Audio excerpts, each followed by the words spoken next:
성 요한이 전한 거룩한 복음입니다.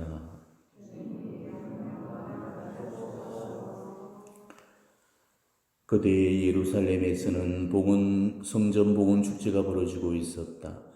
때는 겨울이었다. 예수님께서는 성전 안에 있는 솔로몬 주랑을 거닐고 계셨는데 유다인들이 그분을 둘러싸고 말하였다. 당신은 언제까지 우리 속을 태울 작정이요? 당신이 메시아라면 분명히 말해주시오. 그러자 예수님께서 그들에게 대답하셨다. 내가 이미 말하였는데도 너희는 믿지 않는다. 내가 네 아버지의 이름으로 하는 일들이 나를 증언한다. 그러나 너희는 믿지 않는다. 너희가 내 양이 아니기 때문이다.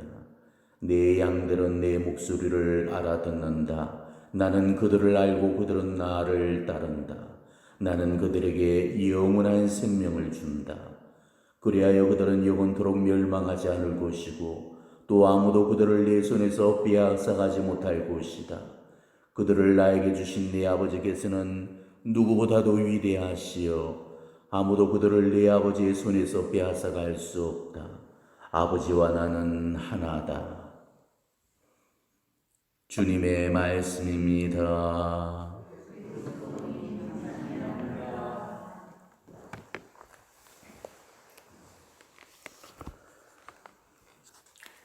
성소주의를 보내면서 계속해서 양과 목초에 관한 그런 이야기가 계속되고 있습니다.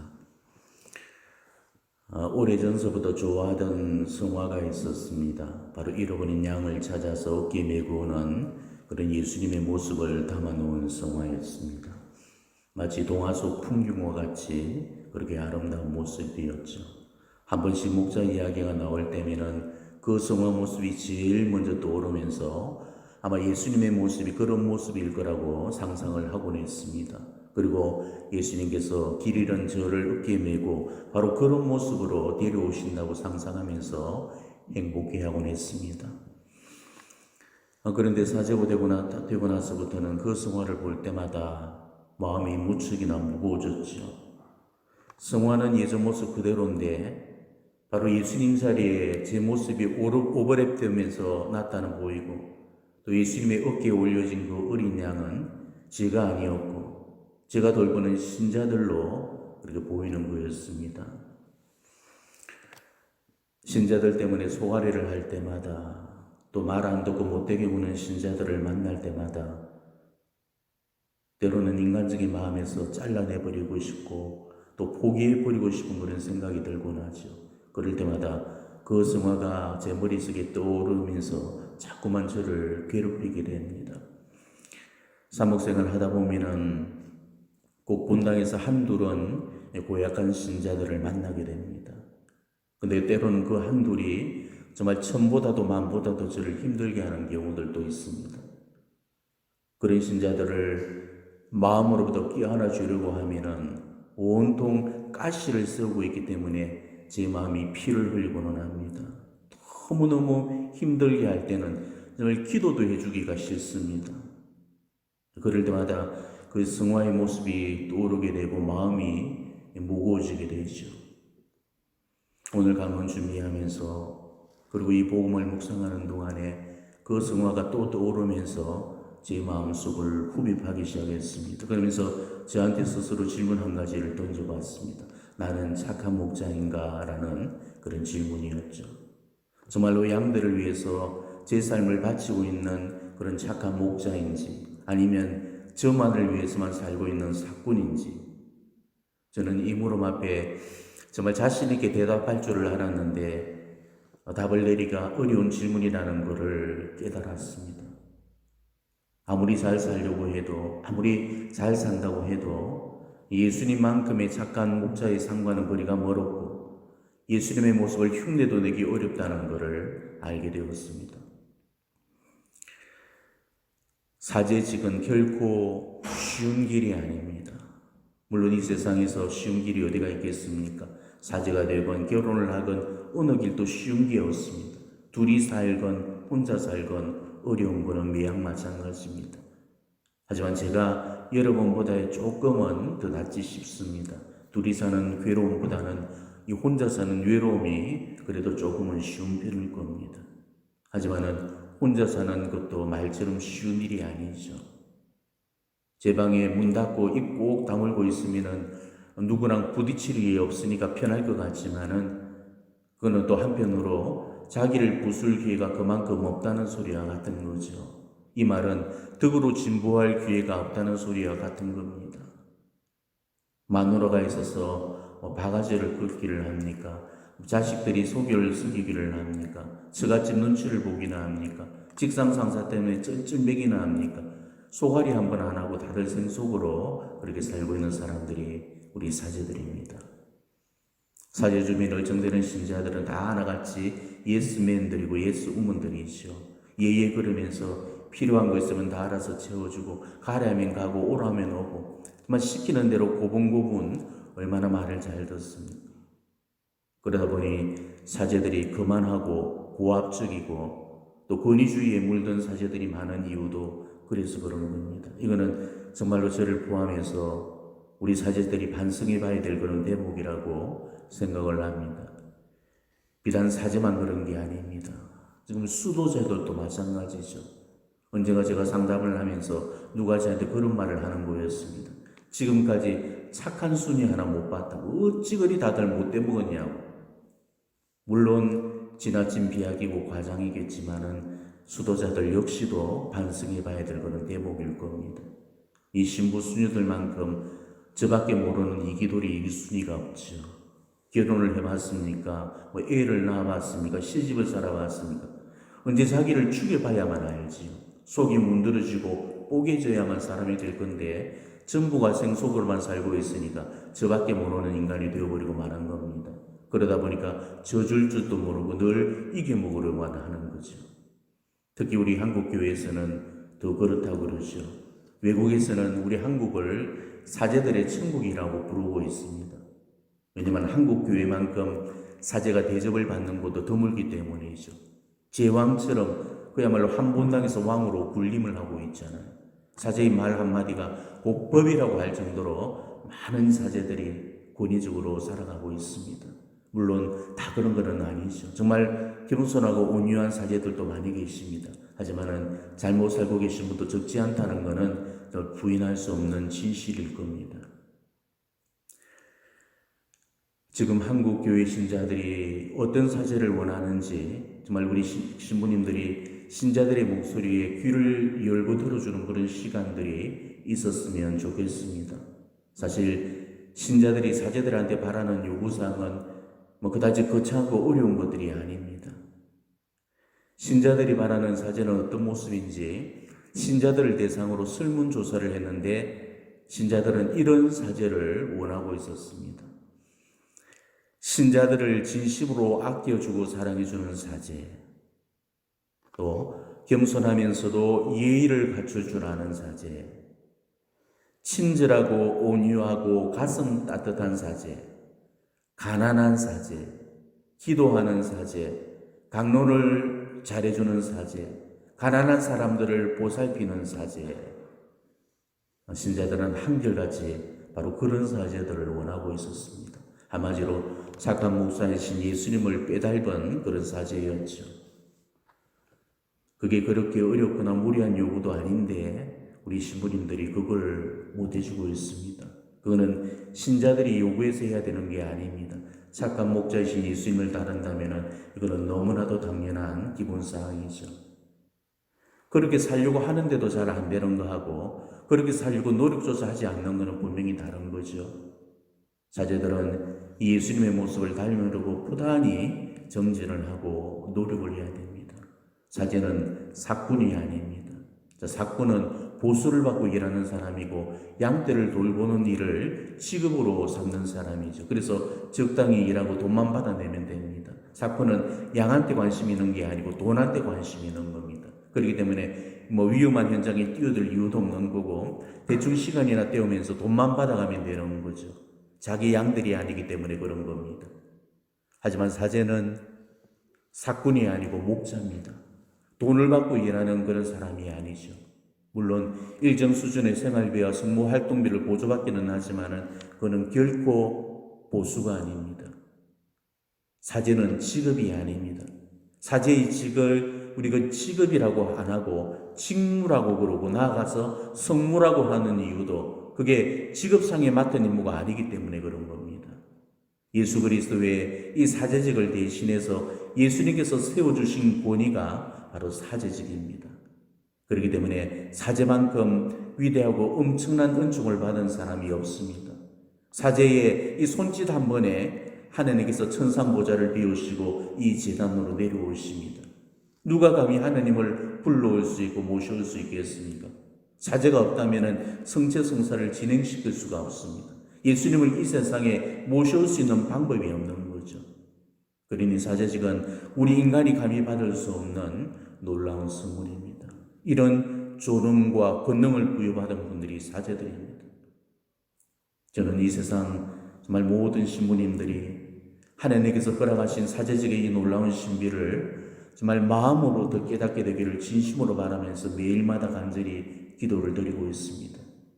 만일 우리 신부님들이 정말 하나님께로부터 받은 이 소명을 깨닫는다면 절대로 이 사제직을 허랑하게 살지는 못할 겁니다. 여러분들도 바로 그거를 기도해 주셔야 됩니다. 사제들이 자기 소명을 분명히 깨닫고 사제직분을 합당하게 사랑하는 것, 이게 정말 여러분들이 바쳐야 될 사제들을 위한 기도의 지향이 되어야 된다는 것입니다. 사제로 살아보니까 그렇습니다. 사제로 사는 것은 정말 쉬운 일이었습니다. 하지만은 사제로서 잘 사는 것은 정말 어려운 일이었습니다. 적당히 살기에는 너무너무 쉬운 길인데 치열하게 살기에는 너무너무 힘든 길이 사제의 길입니다.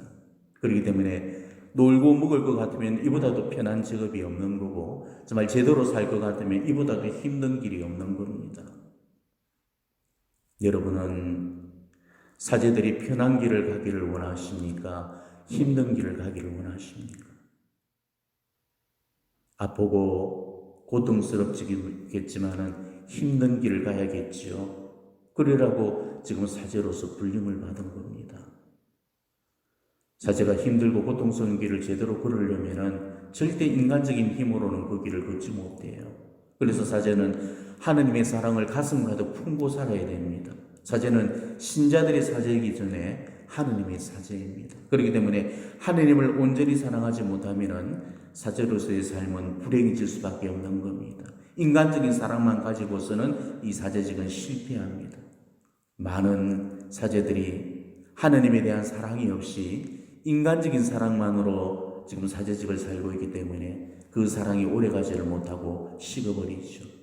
하느님의 사랑을 옷 입지 않고서 그 사제의 사목은 실패하게 되어 있습니다.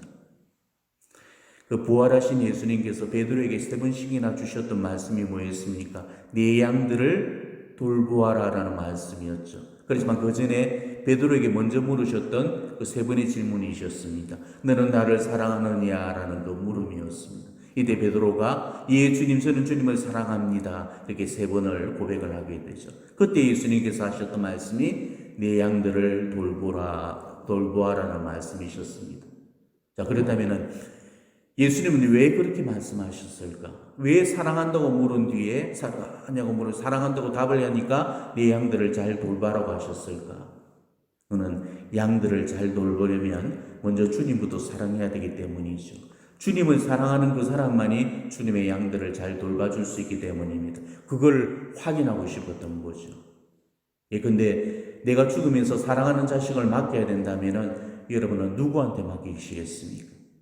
나를 사랑해주는 사람한테 내 자식을 맡기고 싶어 하실 겁니다. 나도 안 사랑해주는 그런 사람한테 내 자식을 맡겨본들 자식을 사랑해주겠습니까? 사제들도 마찬가지죠. 하느님을 사랑하지 않는 사람은 결코 하느님의 자녀를 사랑해 줄 수가 없는 겁니다. 그렇기 때문에 이 사랑이란 것은 이웃 사랑이 먼저가 아니고 하느님 사랑이 먼저 돼야 되는 겁니다. 하느님 사랑이 되어져야만 이웃 사랑이 되어질 수가 있는 거죠. 자, 이걸 안다면은 정말 여러분들이 사제들을 위해서 어떤 기도부터 먼저 바쳐야 되는지를 아실 겁니다.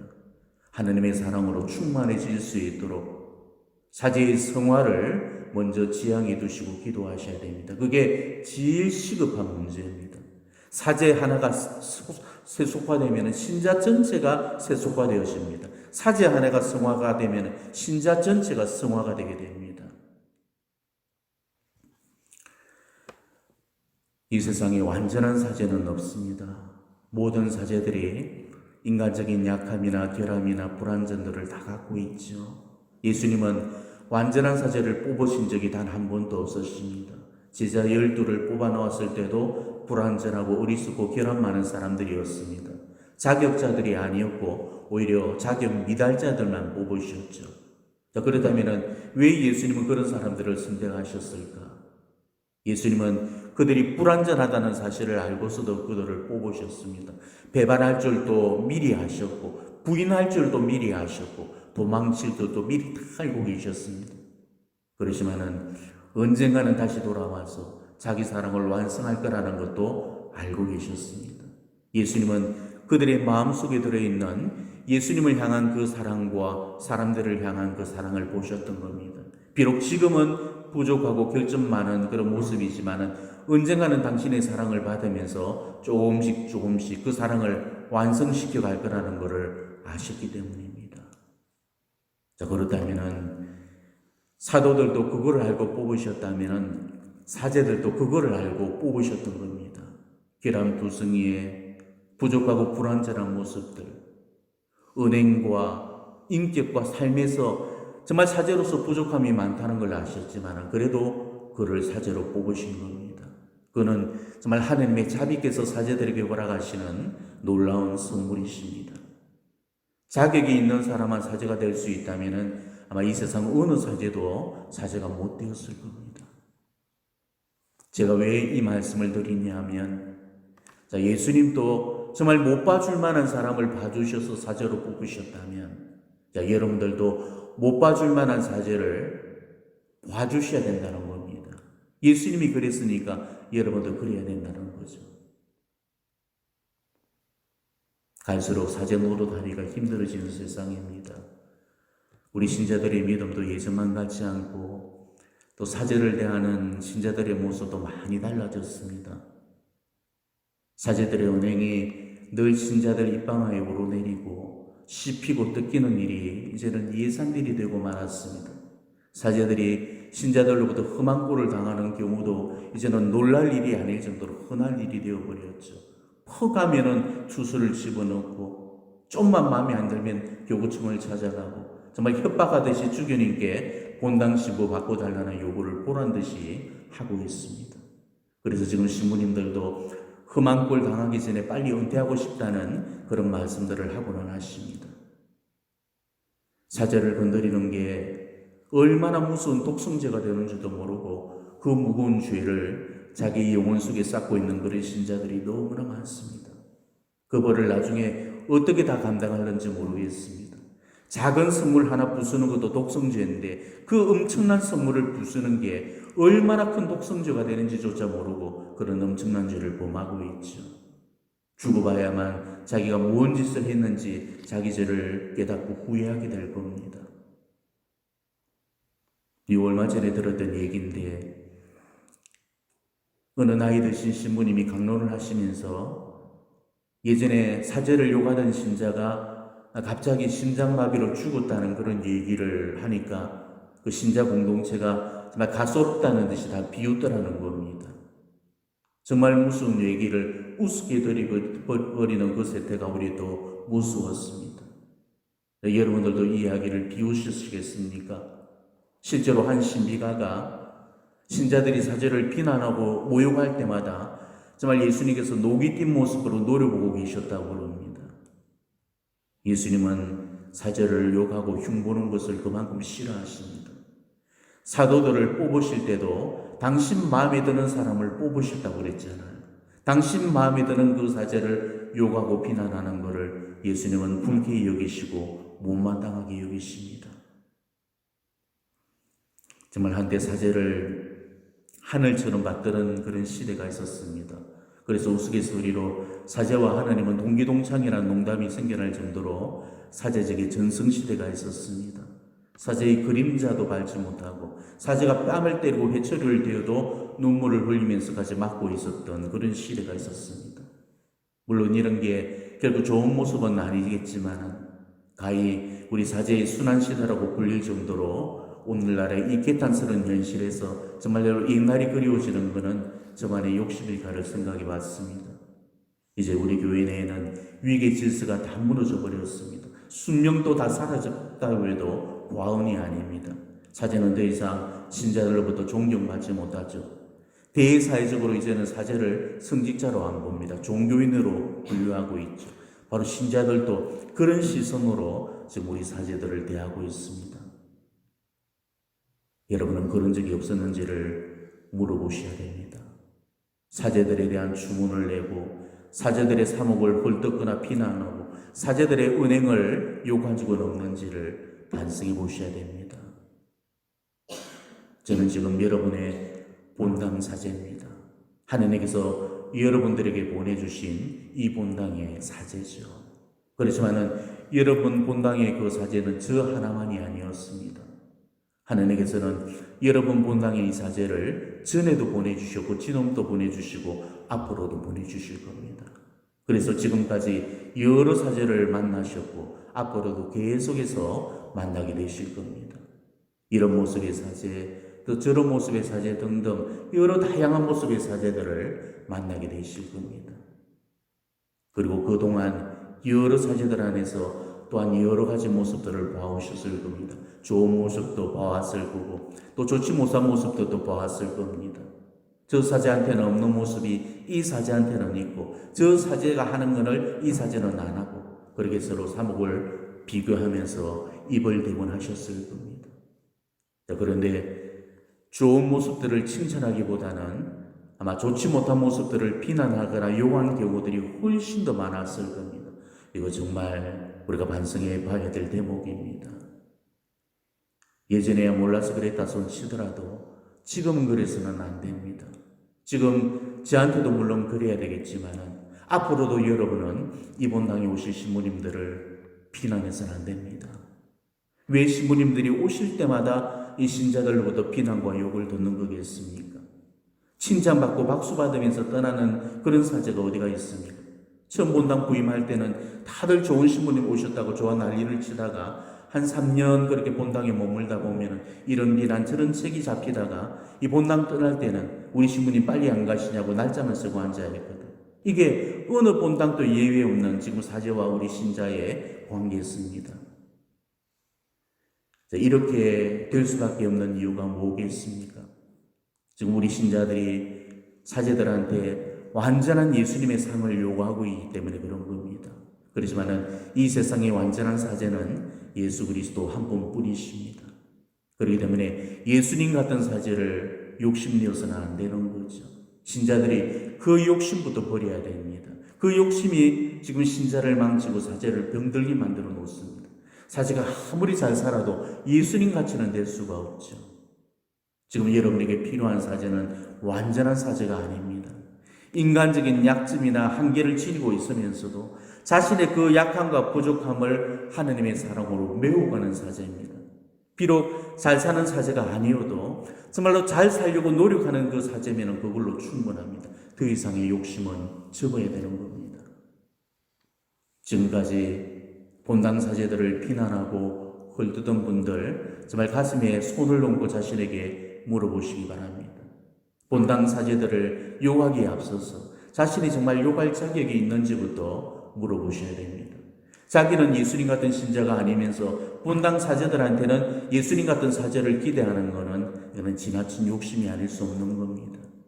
본당 신부님들의 그 약점을 헛듣기 전에 자신의 약점부터 들여다보시기를 바랍니다. 그러면은 정말 본당 신부님들이 자기보다도 몇 배는 더 훌륭한 분이라는 것을 아시게 될 겁니다. 자기 눈에 들보를 못 보면서 사제들의 눈 속에 티끌을 흠잡아서는 안 됩니다. 여러분들 중에 본당 사제들을 비난할 자격이 있는 사람은 아무도 없습니다. 하나님은 어느 누구한테도 그런 자격을 부여하신 적이 없으십니다. 하나님께서 그 한 사람의 사제를 내실 때 아무나 무작위로 그렇게 뽑아놓지는 않으셨습니다. 그 사람이 사제가 됐다는 것은 하나님께서 허락하시고 인준하셨기 때문에 가능한 일이었습니다. 하나님께서 허락하지 않으시면 그 어떤 사람도 사제가 되어질 수가 없는 겁니다. 우리는 이런 하나님의 선택과 결정을 존중해 드려야 됩니다. 그런데도 여러분은 하나님께서 하신 결정에 입을 너무나 쉽게 대죠. 우리 신부님 어떠네 저떠네 하면서 그 사제들을 두고 입방울을 찍어댑니다. 이게 결국 하나님께 항명을 하는 거예요. 참된 사랑은 기다려주는 거고 기회를 주는 거라고 그랬죠. 본당 신부님들께도 좀 더 기다려주시고 좀 더 기회를 주시길 바랍니다. 마음에 좀 안 드는 면이 있어도 모른 척 덮어주고 좀 느긋한 마음으로 기도하면서 정말 그 사제가 변화되기를 기다려줬으면 합니다. 지금 그 사제의 모습이 그 사제의 끝이 아니고 마지막 모습이 아닙니다. 그 사제는 지금도 여전히 하나님의 손길에 의해서 조금씩 이 완성된 모습으로 다듬어져 가고 있는 중이죠.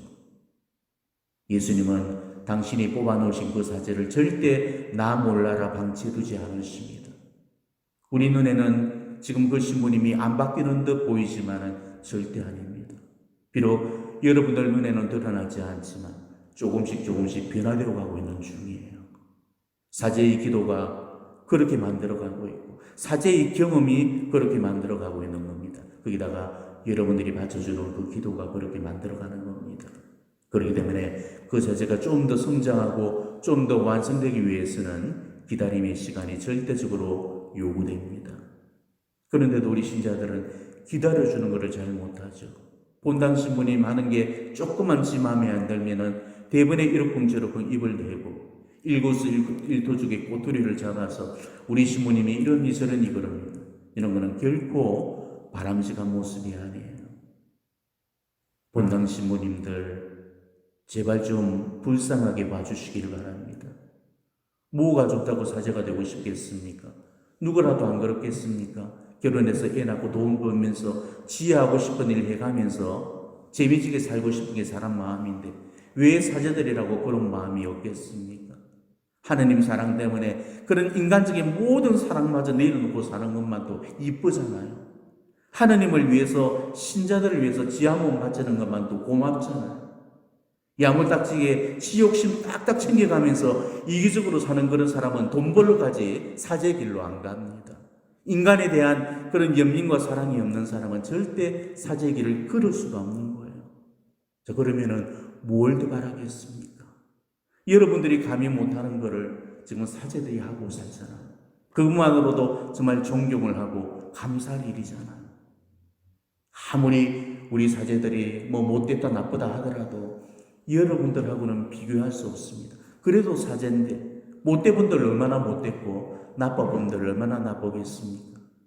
천성이 착하지 않는 그 사람은 결코 사제가 되어지지 못합니다. 사제들은 기본적으로 다 심성이 곱고 착합니다. 그래서 사제가 되는 거죠.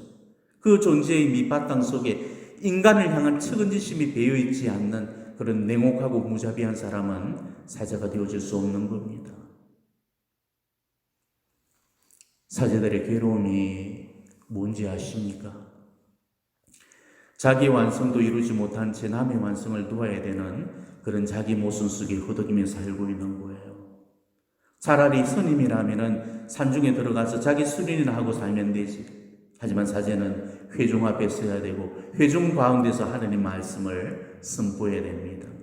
자기도 다 살지 못하는 그 말씀을 이 가르침으로 내어놓을 수밖에 없는 이율배반, 이게 얼마나 괴롭고 마음 아픈 일인지 아마 여러분은 결코 이해하지 못할 겁니다. 그래서 저는 강론이 저한테서 가장 가혹한 십자가 고침입니다. 여러분들이 박수 쳐주는 그 강론이 저한테는 가장 아픈 매가 되고 있습니다. 저는 제 강론 때문에 매일 마음에 피를 흘리면서 살고 있습니다. 늘 주님 앞에 눈물을 흘리면서 가슴을 치고 살고 있습니다. 이렇게 살고 있는 게 바로 사제적인 모습입니다. 이렇듯 여러분들이 다 이해하지 못하는 이 사제들만의 애환이 있고 아픔이 있다는 거죠. 혹여 신부님들이 잘못 사는 것은 우리 하나님께서 친히 물으실 거고 심판하실 겁니다. 하나님은 우리 중에 그 누구도 사제의 심판관으로 임명하신 적이 없으십니다. 굳이 내가 심판관이 안 돼도 하나님께서 더욱더 엄격한 잣대로 심판을 하실 겁니다. 그러니 심판은 하나님께 맡겨드리시고 우리는 양으로서의 역할과 사명에 충실해야 됩니다. 본당 신부님이 착한 목자인가를 묻기 전에 나부터가 말을 잘 듣는 착한 양인지부터 먼저 물어보셔야 됩니다. 정말 본당 신부님들한테로 향했던 문제들을 나한테로 가져오는 순간 우리는 보다 건강한 이런 목자와 양의 관계를 만들어갈 수 있을 겁니다. 착한 신부님을 보내주셔야 되는 것은 하느님 책임이시지만은 좋은 신부님으로 만드는 것은 여러분 책임입니다. 그런데 하나님은 이미 여러분들한테 착한 신부님들을 다 보내주셨거든요. 신부님들 중에 천성이 못된 신부님들이 어디가 계십니까? 그러니까 하나님은 당신 책임을 다 하신 거죠. 착한 신부님들을 보내주셨으니까. 그 사제가 어떤 사제가 될 건가는 이제 전적으로 여러분한테 달린 겁니다. 그 착한 신부님을 좋은 신부님으로 만드는 것은 여러분들의 몫이에요. 여러분은 정말 여러분들의 본당 신부님들을 어떤 사제로 만들고 싶습니까? 강론 짧게 하고 돈 얘기 안 하는 그런 사제를 만들 게 아니고 착한 목자를 만들어야 되는 것이 바로 여러분들의 사명입니다. 여러분은 착한 목자를 꼭 만나야 됩니다. 여러분의 목자를 착한 목자로 만들어야 되는 게 바로 여러분들의 소명입니다. 착한 목자는 주어지는 게 아니고 만들어지는 겁니다. 기도가 사제를 만든다고 그러잖아요. 여러분의 기도가 바로 착한 목자를 만드는 겁니다. 여러분들의 태도와 자세가 착한 목자를 만듭니다.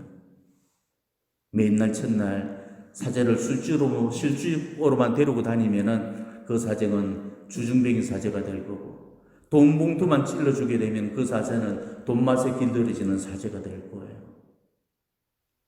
시애미가 며느리한테 못한다면서 주눅이 들으면 더 못하는 법이죠.